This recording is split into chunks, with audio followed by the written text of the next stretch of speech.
اپنے فل جوش میں خالد بن ولید کی بہادری کو سب کے سامنے پریزنٹ کیا۔ دیکھ جیسے ہی وہ شاعر خاموش ہوا، حضرت عمر نے اس عرب کے سب سے بڑے شاعر سے کہا کہ تمہارے سارے الفاظ نے مل کر بھی خالد کی بہادری کے ساتھ انصاف نہیں کیا۔ السلام علیکم ورحمۃ اللہ وبرکاتہ۔ امید ہے آپ سب خیریت سے ہوں گے۔ میں بھی الحمدللہ اللہ کا لاکھ لاکھ شکر احسان خیریت سے ہوں۔ آج انشاءاللہ جس ویڈیو کا ریئیکشن دینے جا رہے ہیں دوستوں، دا کوہستانی ان کے چینل کا نام ہے۔ ان کے چینل کا لنک میں ڈسکرپشن باکس میں دے دوں گا، آپ لوگ ان کے چینل کو سبسکرائب کریے گا اور میری ویڈیو کو اینڈ تک دیکھیے گا۔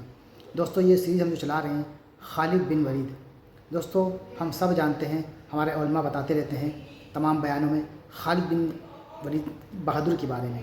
ان کی جو بہادری تھی دوستوں وہ بہت اعلیٰ تھی، اور ان کی بہادری ہر جگہ مشہور تھی کہ وہ جو بھی جنگ میں شامل ہوتے تھے وہ انشاءاللہ جنگ جیتتے ضرور تھے، کیونکہ وہ ایک بہت منجے ہوئے سمجھے کھلاڑی تھے، بہت اہم جنرل تھے۔ تو انہی کے اوپر یہ سیریز ہے دوستوں۔ یہ آج ہمارا جو 16واں پارٹ ہے، یہ انشاءاللہ آج ہم اس کو دیکھیں گے، تو آپ لوگ بھی دیکھیے گا، اور جن حضرات نے بھی اس کی پوری سیریز نہیں دیکھی ہے وہ میرے چینل میں جا کے شروع سے لے کے اینڈ تک دیکھ سکتے ہیں خالد بن ولید کی پوری سیریز، مکمل پوری یہ سیریز ہے دوستوں۔ تو آئیے بنا دیری پہلے ویڈیو اسٹارٹ کرتے ہیں، پھر اس کے بعد انشاءاللہ بات کرتے ہیں۔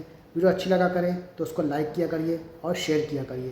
تو چلیے بنا دیری پہلے ویڈیو اسٹارٹ کرتے ہیں، پھر بات کرتے ہیں۔ آرمی چیف ابو عبیدہ کی طرف بھیجا۔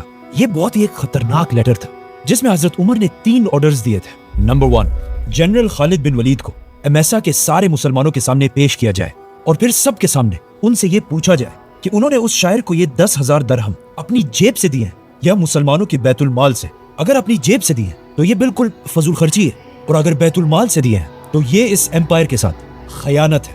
دونوں صورتوں میں خالد بن ولید کو فوج سے ڈسمس کرنا جائز ہے۔ نمبر 2، خالد بن ولید اس اوپر والے کوسچن کا جو بھی جواب دے اسے مسلمانوں کی فوج سے ڈسمس کر دیا جائے۔ نمبر 3، اور ڈسمس کرنے کے بعد اسے فوراً مسلمانوں کے کیپٹل مدینہ میں میرے پاس بھیجا جائے۔ اب یہاں پہ پرابلم یہ تھی کہ خالد بن ولید کی پرسنالٹی سے تو رومن اور پرشین ایمپائر کے بادشاہ بھی کامتے تھے، تو اب حضرت عمر کو اس کام کے لیے ایک ایسے انسان کی ضرورت تھی جو خالد بن ولید جیسے پاورفل آدمی کا بھی حساب لے سکے، اور اس کام کے لیے حضرت عمر نے ایک بہت بڑا صحابی مؤذن رسول بلال رضی اللہ تعالیٰ عنہ کو چوز کیا۔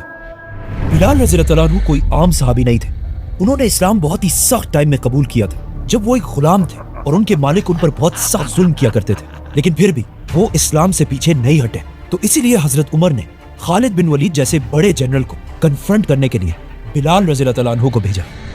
اب خلیفہ کے آرڈر کو پورا کرنے کے لیے آرمی چیف ابو عبیدہ نے ہوم سٹی کے سارے لوگوں کو جمع کیا اور خالد بن ولید کو بھی یہی آنے کا حکم دیا۔ خالد بن ولید نے یہاں پہنچ کر یہ محسوس کیا کہ کچھ تو گڑبڑ ضرور ہے، کیونکہ ابو عبیدہ اپنا سر نیچے کر کے بالکل خاموش بیٹھے تھے، اور اس پورے محفل میں بالکل ایک پن ڈراپ سائلنس تھی۔ تو خالد بن ولید آ کر اپنی جگہ پر بیٹھے اور سامنے بلال رضی اللہ تعالیٰ عنہ بھی بیٹھے تھے۔ تو حضرت بلال رضی اللہ تعالیٰ عنہ نے بہت ویٹ کیا کہ اب ابو عبیدہ کچھ بولیں گے، اب کچھ بولیں گے، لیکن کافی دیر گزرنے کے بعد بھی ابو عبیدہ بالکل خاموش رہے۔ تو حضرت بلال رضی اللہ تعالیٰ عنہ کو سمجھ آ گئی کہ ابو عبیدہ بہت ہی ایک سافٹ انسان ہے، اور انہوں نے خالد بن ولید کے ساتھ بہت ساری جنگیں لڑی تھی، اور دونوں بالکل بھائیوں کی طرح ایک دوسرے کے قریب تھے۔ تو آخر حضرت بلال اس محفل میں کھڑے ہوئے اور وہاں سب کے سامنے خالد بن ولید سے پوچھا کہ اے خالد، ہمارے خلیفہ عمر بن خطاب یہ جاننا چاہتے ہیں کہ تم نے جو 10,000 درہم اس شاعر کو دیے تھے وہ تم نے اپنے پیسوں سے دیے تھے یا مسلمانوں کے بیت المال سے۔ یہ سن کر خالد بن ولید اور وہاں پر سبھی بالکل حیران ہو گئے۔ تو بلال رضی اللہ تعالیٰ عنہ نے دوبارہ پوچھا کہ خالد، یہ پیسے اپنے جیب سے دیے تھے یا بیت المال سے؟ اس پر خالد بن ولید نے آخر کہا کہ یہ میں نے اپنے پیسوں سے دیے تھے۔ ناؤ خالد بن ولید اس واقعے کے بعد واپس اپنے سولجرز کی طرف چلے گئے۔ یہاں پہ ایک بات نوٹ کرنا لازمی ہے کہ اس زمانے کی دنیا میں سلیوز اور اسپیشلی بلیک سلیوز کو بالکل جانوروں کی طرح ٹریٹ کیا جاتا تھا، لیکن اب جب امیسا میں ایک فارمر بلیک سلیو اس وقت کے سب سے طاقتور جنرل کو کنفرنٹ کر رہا تھا، وہاں کے لوگ یہ سب دیکھ کر بہت ہی حیران تھے۔ لیکن اس سب سے یہ کلیئرلی پتا چلتا ہے کہ رسول اللہ صلی اللہ علیہ وسلم نے اپنے آخری خطبے میں جو بات کہی تھی کہ کسی وائٹ کو کسی بلیک پر اور کسی عربی کو کسی اجمی پر کوئی فوقیت حاصل نہیں۔ اس طرح حضرت عمر کی اس خلافت میں ریسزم کا کانسیپٹ بالکل ختم ہو چکا تھا۔ خالد بن ولید تو واپس اپنے سولجرز کے پاس چلے گئے تھے، لیکن ابو عبیدہ ابن جراح انہیں یہ بات بتا ہی نہیں سکے کہ اس لیٹر میں 2 اور پوائنٹس بھی ہیں کہ خالد بن ولید کو مسلمانوں کی فوج سے ڈسمس کر کے مدینہ کی طرف بھیجا جائے، اور وہاں مدینہ میں حضرت عمر خالد بن ولید کا انتظار کرتے رہے लेकिन आखिर काफी दिनों बाद उन्हें समझ आ गई कि जरूर अबू उबैदा ने उन्हें बताया ही नहीं होगा। तो हजरत उमर ने एक दूसरा खत खालिद बिन वलीद की तरफ डायरेक्ट भेजा कि तुम्हें फौज से डिसमिस कर दिया गया है और फौरन सारे काम छोड़कर मदीना में आकर मुझसे मिलो। खालिद बिन वलीद हजरत उमर का लेटर पढ़ने के बाद दोबारा अबू उबैदा इब्न जर्राह के पास गए और उनसे कहा कि तुमने मुझे क्यों नहीं बताया कि हजरत उमर ने मुझे फौज से निकाल दिया है। तो अबू उबैदा ने उन्हें कहा कि आज ये जो भी हो रहा है इसमें मैं बिल्कुल भी इन्वॉल्व नहीं हूँ, ये सब खलीफा के ऑर्डर्स हैं। तो आखिर फाइनली खालिद बिन वलीद शाम में अपनी फौज को छोड़कर मदीना की तरफ रवाना हुए। लेकिन मदीना जाने से पहले खालिद बिन वलीद शाम की उन सिटीज की तरफ गए जिन्हें उन्होंने खुद फतह किया था और खालिद बिन वलीद को देखकर उन सिटीज के लोग उनके इस्तकबाल के लिए बाहर निकले और वहां के लोगों के सामने आखिरी स्पीच करके उन्हें अलविदा कहा और फिर फाइनली मदीना पहुंचे। जैसे ही खालिद बिन वलीद मदीना पहुंचे और हजरत उमर के घर की तरफ जाने लगे तो रास्ते में ही उनकी मुलाकात खलीफा उमर से हुई। एक तरफ दुनिया का सबसे ताकतवर बादशाह उमर बिन खत्ताब खड़े थे और दूसरी तरफ दुनिया के सबसे बड़े जनरल खालिद बिन वलीद। तो पहले हजरत उमर ने फरमाया कि खालिद, तुमने जो किया है वो दुनिया में आज तक कोई भी नहीं कर सका, लेकिन याद रखो जो भी होता है वो सिर्फ अल्लाह ही करता है। ये इन दो ग्रेट पर्सनैलिटीज के दरमियान एक बहुत ही फ्रैंक डिस्कशन थी जिसमें खालिद बिन वलीद ने हजरत उमर से कहा कि आपने मेरे साथ जो ये किया है अच्छा नहीं किया। तो हजरत उमर ने उसे कहा कि पहले मुझे ये बताओ तुम्हारे पास इतने पैसे कहां से है कि तुमने एक शायर को 10,000 दरहम दिए। तो खालिद बिन वलीद ने उन्हें कहा कि ये तो मैंने अपने पैसों से दिए। तो खलीफा उमर ने हुक्म दिया कि Khalid bin Waleed farmer army chief के पास जितना भी माल है उस सब का हिसाब लगाया जाए। जिस तरह आज भी यूएस कांग्रेस अमेरिका के सबसे ताकतवर लोगों को सामने बिठाकर उनसे हिसाब लेती है, चाहे वो कोई बिजनेसमैन हो या जनरल। इसी मेरिट के सिस्टम की वजह से आज यूएस एक सुपर पावर है और यही मेरिट का सिस्टम आज से 1400 साल पहले खिलाफत राशिदा में भी था। हजरत उमर रज़ियल्लाहु अन्हु के ऑर्डर्स में बड़े सहाबा के एक ग्रुप ने खालिद बिन वलीद के माल का हिसाब लगाया और उन्हें पता चला कि खालिद बिन वलीद का हिसाब किताब बिल्कुल क्लियर है। इस सब के बाद हजरत उमर ने खालिद बिन वलीद से कहा कि खालिद, मेरे दिल में तुम्हारे लिए बहुत इज्जत है, लेकिन फिर भी हजरत उमर ने खालिद बिन वलीद को फौज से निकाल दिया और साथ ही अपने सारे गवर्नर्स को ये लेटर्स पहुंचाए कि मैंने खालिद बिन वलीद को किसी खयानत पर नहीं बल्कि इस बात पर फौज से हटाया है क्योंकि अब भी बहुत सारे मुसलमानों के दिलों में ये बात थी कि मुसलमान सारी जंगें सिर्फ खालिद बिन वलीद की वजह से जीतते हैं और मैं ये दिखाना चाहता था कि जंगें सिर्फ और सिर्फ अल्लाह की मदद की वजह से जीती जाती हैं। खालिद बिन वलीद इस सब के बाद वापस शाम की तरफ गए एज अ जनरल नहीं बल्कि एक आम सहाबी की तरह अपनी जिंदगी गुजारने लगे। अब यहाँ पर बहुत सारे हिस्टोरियंस का ख्याल है कि हजरत उमर ने खालिद बिन वलीद को सिर्फ और सिर्फ अपनी कुछ पर्सनल दुश्मनी की वजह से हटाया था, लेकिन ऐसा बिल्कुल भी नहीं था क्योंकि हजरत उमर सिर्फ खालिद बिन वलीद के साथ नहीं बल्कि अपने हर जनरल को इसी तरह सख्ती से डील करते थे ताकि कभी भी कोई जनरल स्टेट से ज्यादा ताकतवर ना हो। फॉर एग्जाम्पल, एक दिन हजरत उमर रज़ियल्लाहु अन्हु को खबर मिली कि पर्शियन एम्पायर में उनके जनरल साद बिन अबी वकास ने अपने हेडक्वार्टर कूफा की सिटी में लोगों के शोर और रश से बचने के लिए अपने ऑफिस और लोगों के दरमियान एक दरवाजा लगाया था और जब शोर ज्यादा बढ़ जाता था तो वो कभी कभी दरवाजा बंद कर दिया करते थे, जो एक बहुत ही नॉर्मल बात है। लेकिन जब मदीना में खलीफा उमर को इस बात का पता चला तो उन्होंने सोचा कि ये तो हमारा जनरल अपने आप को अवाम से ऊपर समझ रहा है, तो उन्हें बहुत गुस्सा आया क्योंकि खिलाफत का निजाम ये था कि जनरल्स का दरवाजा हमेशा अवाम के लिए खुला रहना चाहिए। तो फौरन हजरत उमर ने अगेन एक बहुत बड़े सहाबी को मदीना से पर्शियन एम्पायर में कूफा की तरफ भेजा और उसे हुक्म दिया कि जाकर जनरल साद बिन अबी वकास के दरवाजे को पहले निकालो, फिर उसके टुकड़े टुकड़े करो और फिर उसे आग लगा दो। इस सहाबी ने जाकर ऐसा ही किया और इस वाक़ये के कुछ ही अरसे बाद हजरत उमर ने साद बिन अबी वकास को भी बगैर किसी वजह के जनरल की पोस्ट से हटा दिया और वजह अगेन वही थी कि कोई भी जनरल मुसलमानों की स्टेट से पावरफुल ना हो जाए। और इसके बाद अगेन हजरत उमर ने एक दूसरे जनरल मुगीरा बिन शोबा की तरफ भी लेटर भेजा कि तुम जरा मदीना आओ, मेरा तुम्हारे साथ जरूरी काम है। इन शॉर्ट, हजरत उमर रज़ियल्लाहु अन्हु की खिलाफत में उन्होंने अपने किसी भी जनरल और गवर्नर को अपनी पोस्ट पर ज्यादा अरसा रहने नहीं दिया और यही हजरत उमर की खिलाफत की सबसे बड़ी क्वालिटी थी। खलीफा उमर बिन खत्ताब की जिंदगी की सबसे बड़ी अचीवमेंट्स में से एक पता है क्या था? फिरौनों के मुल्क इजिप्ट को फतह करना, जो उस जमाने की दुनिया में सबसे ताकतवर और रिच इलाका था और जिसे फतह करने के बाद पूरी खिलाफत में मुसलमान जश्न मना रहे थे। लेकिन जैसे ही मुसलमानों ने इजिप्ट को फतह किया, ये एग्जैक्ट वही टाइम था कि जब यहां से बहुत दूर मुसलमानों के जनरल और अल्लाह की तलवार खालिद बिन वलीद अपने मौत के बिस्तर पर आखिरी सांसें ले रहे थे। But wait, let's go back.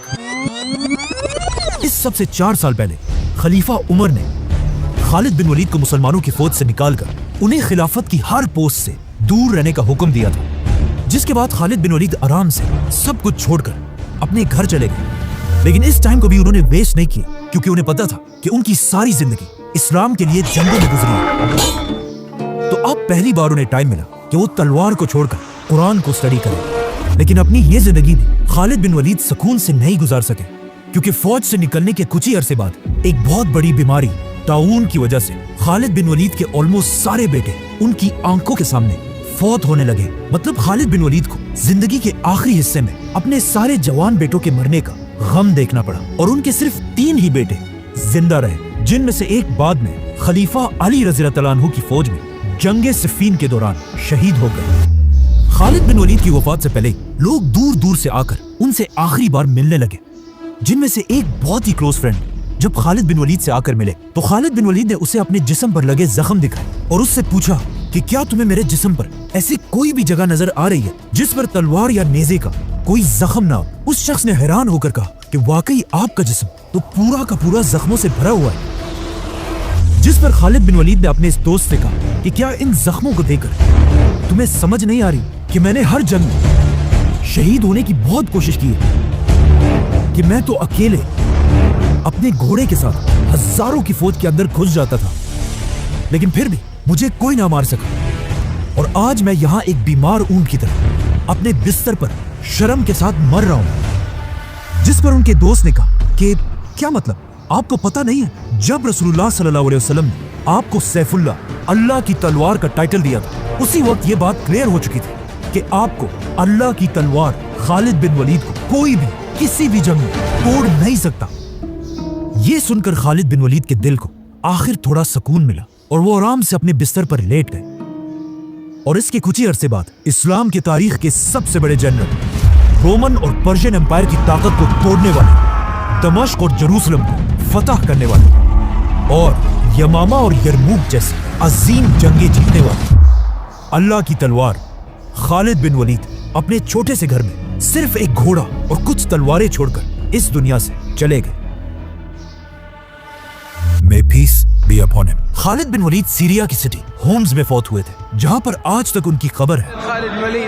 लेकिन खालिद बिन वलीद के मरने की खबर बिल्कुल एक आग की तरह पूरी खिलाफत में फैल गई, और जैसे ये खबर मदीना तक पहुंची, मदीना के हर गली से चीखने की आवाजें आने लगी और वहां की औरतें इस अजीम जनरल की डेथ पर जोर जोर से रोने लगी। लेकिन अब मसला ये था कि हजरत उमर ने इससे पहले ही मदीना में इस बात पर पाबंदी लगाई थी कि चाहे जो भी मर जाए, कोई भी उसके लिए जोर से नहीं रोएगा। देख, खालिद बिन वलीद की मौत पर लोग इस पाबंदी को बिल्कुल भूल गए और मदीना की गलियों में औरतें जोर जोर से रोने लगी। अब जब हजरत उमर तक इनकी आवाज पहुंची, वो फुल गुस्से में अपने घर से बाहर निकले और पूछा आखिर कौन है जिसके लिए ये सब रो रहे हैं। तो उन्हें बताया गया कि ये सब आपके जनरल और अल्लाह की तलवार खालिद बिन वलीद की मौत पर रो रहे हैं। ये सुनकर हजरत उमर बिल्कुल अपनी जगह पर खामोशी से खड़े रहे, और काफी देर खामोश रहने के बाद हजरत उमर ने पहली बार मदीना के लोगों को अपना ऑर्डर तोड़ने की इजाजत दी और कहा कि अगर खालिद के लिए आज कोई रो रहा है तो उसे रोने दो। बल्कि कहा जाता है कि हजरत उमर खुद भी रोए।